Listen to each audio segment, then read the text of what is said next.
Mesdames, Messieurs, chers amis, merci cher Jean-Pierre, que je ne vois plus, il est là, cher Olivier, que je ne vois pas non plus, de toute façon je ne vois personne, pour l'invitation à intervenir devant vous. J'ai compris que c'était aussi pour chauffer la salle, donc je vais essayer de répondre à vos attentes devant cette salle de coopérateurs. C'est plutôt mon habitude, effectivement, mais aussi avec des intervenants de très grande qualité.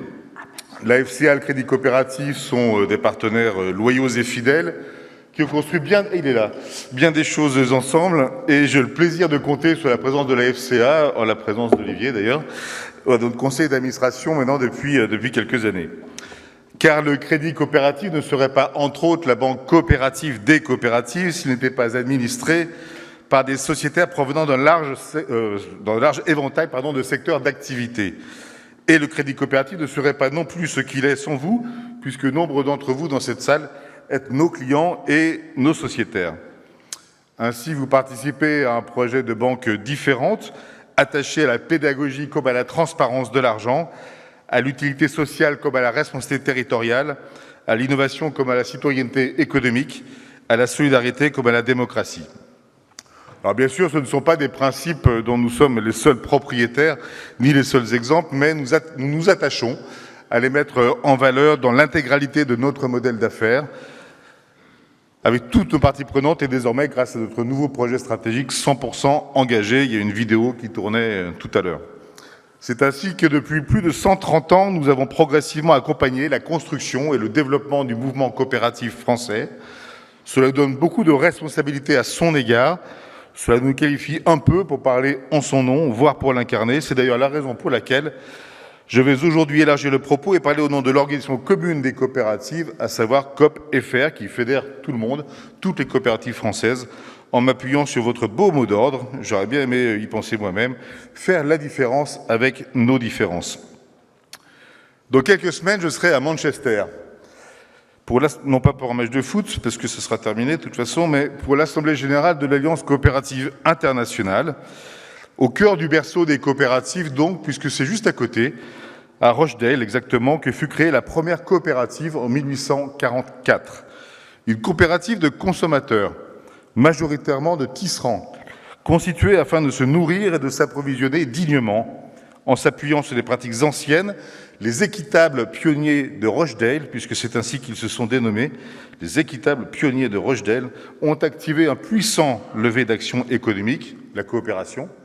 Ils ont créé une nouvelle forme d'entreprise, en tout cas sous forme de prototype, la coopérative, et ils ont initié un mouvement qui a gagné tous les pays du monde, sans exception, le coopérativisme. En cette année internationale des coopératives, et je vous remercie d'avoir placé ces rencontres sous ces auspices, année décrétée par l'Assemblée générale des Nations unies à l'occasion du 130e anniversaire de l'Alliance coopérative internationale, et c'est d'ailleurs la plus ancienne des ONG affiliées au système des Nations unies, il est bon de le savoir. Il est bon de rappeler qu'il existe dans le monde 3 millions de coopératives, comptant 1 milliard de membres, actifs dans la quasi-totalité des secteurs d'activité économique, avec évidemment des variantes selon les pays, selon les histoires des pays. Chers amis coopérateurs ou amis de la coopération, je vous suggère, je nous propose, de ne jamais oublier d'avoir conscience de cette force, a fortiori lorsqu'elle est coordonnée. Mais d'où est venu l'élan fondateur de ces équitables pionniers? D'un besoin, vivre dignement, d'une évidence, la solidarité par la coopération, et d'une philosophie, agir ensemble rend plus fort. Les principes constitutifs des coopératives, qui sont nés en fait dans l'action, pas dans la théorie, vont ensuite devenir une identité collective, celle de tout le mouvement coopératif mondial. Nous rappelons cette identité qui doit beaucoup aux coopérateurs français dans le manifeste coopératif que COP.fr a publié cette année. Je pourrais vous raconter des dizaines d'histoires de coopératives, celles de leurs fondateurs, de leurs théoriciens et de leurs militants qui les ont écrites, celles des entrepreneurs et des travailleurs qui les ont permises. Je pourrais vous parler de leur inspiration, principalement chrétienne ou socialiste, parfois les deux. Je pourrais vous parler de leur poids économique, avec des chiffres, mais aussi je pourrais vous parler de l'identité nationale du Québec, avec des mots, voire des chansons. Je pourrais vous parler des banques coopératives qui ont permis à chacun d'entre vous, sans doute, d'avoir un compte en banque personnel à partir d'un modèle né en Allemagne en 1862, comme je pourrais vous parler de la puissance coopérative dans le secteur de l'énergie aux États-Unis. Je pourrais vous parler du groupe basque espagnol Mondragon, le plus puissant groupe coopératif industriel du monde avec ses 80 000 travailleurs sociétaires, comme je pourrais vous parler des coopératives scolaires qui financent les sorties de vos enfants. Je pourrais vous parler de l'orchestre de chambre de Toulouse, qui est une SCOP, ou d'Acom, qui en est une autre, leader mondial du câblage de haute technologie, ou de Duralex, qui vient d'en prendre la forme et qui fabrique les verres que vous connaissez sans doute, comme je pourrais vous parler aussi des coopératives de presse qui se créent pour résister aux menaces sur la liberté de l'information. Et vous parleriez bien mieux que moi des coopératives d'entrepreneurs dans le commerce et les services. Toutes ces histoires, dans des contextes et des activités très différentes, ont des points communs flagrants. Une action commune qui se traduit par une propriété collective gérée dans l'égalité démocratique. Du courage pour faire et pour entreprendre, de la liberté et la responsabilité, de la valeur créée ensemble, qui sera principalement consacrée à la pérennité de l'entreprise et redistribuée, dans la mesure du possible, aux sociétaires et aux collaborateurs de l'entreprise. Mais aussi une utilité sociale qui dépasse souvent l'objet principal de nos entreprises, en toute fraternité avec l'ensemble de la société. Toutes ces histoires sont les nôtres et en fait n'en forment qu'une, celle des coopératives, des femmes et des hommes qui les constituent, celle des territoires dans lesquels elles s'inscrivent toujours très fortement. Nous sommes tous ensemble dans la grande histoire économique de notre pays et pas du tout dans la marginalité. Toutes ces coopératives ont été des projets de coopération avant d'être des coopératives, car le principe, à mon sens, l'emporte largement sur la forme juridique. Même si mon rôle, ici même, est de promouvoir et défendre en votre nom les principes statutaires des coopératives, ce qui m'importe le plus, à dire vrai, c'est de revendiquer le principe de coopération qui me semble plus que jamais nécessaire dans un monde en plein bouleversement et pour ce qui nous concerne, dans une société française en plein désarroi. La réconciliation des Français, que j'appelle de mes vœux, passe par une large coopération au service d'un idéal commun, de quelque chose qui nous dépasse nécessairement, et j'aimerais que nous réapprenions à faire des choses un peu plus grandes que ce que nous sommes. Excusez-moi, là, pour que je vous... Ah, c'est pétillant en plus. Pas mon discours, hein, l'eau. Depuis le début de l'année, nous sommes entrés brutalement dans un monde qui pourrait opposer durablement la logique de compétition la plus féroce entre empires à celle de la coopération régulée entre régions, continents et acteurs. Deux visions du monde que n'oppose plus vraiment le rapport à l'économie, car globalement, tous souhaitent le faire dans une économie régie par les mécanismes de marché, mais deux visions du monde qui se distinguent, voire s'opposent dans leur rapport à la démocratie. C'est une course à la survie qui semble désormais engagée. Chacun des grands acteurs économiques et étatiques ont bien compris que dans un monde aux ressources finies, bien compris que c'est la question du maintien de notre confort de vie d'occidentaux qui est en jeu, que la notion même de compétitivité change de sens à mesure qu'elle touche à l'avenir du vivant. Certains en déduisent que la seule réponse est dans la prédation radicale des ressources énergétiques et des matières premières, afin de rendre possible pour quelques-uns la continuation du même modèle de production et de consommation. C'est la logique des empires, qui s'attellent d'ores et déjà au contrôle des grandes voies de transport et des moyens de communication. Dans cette vision du monde, la démocratie est condamnée par avance. Trop lente, trop imprévisible, trop éloignée de ses intérêts particuliers.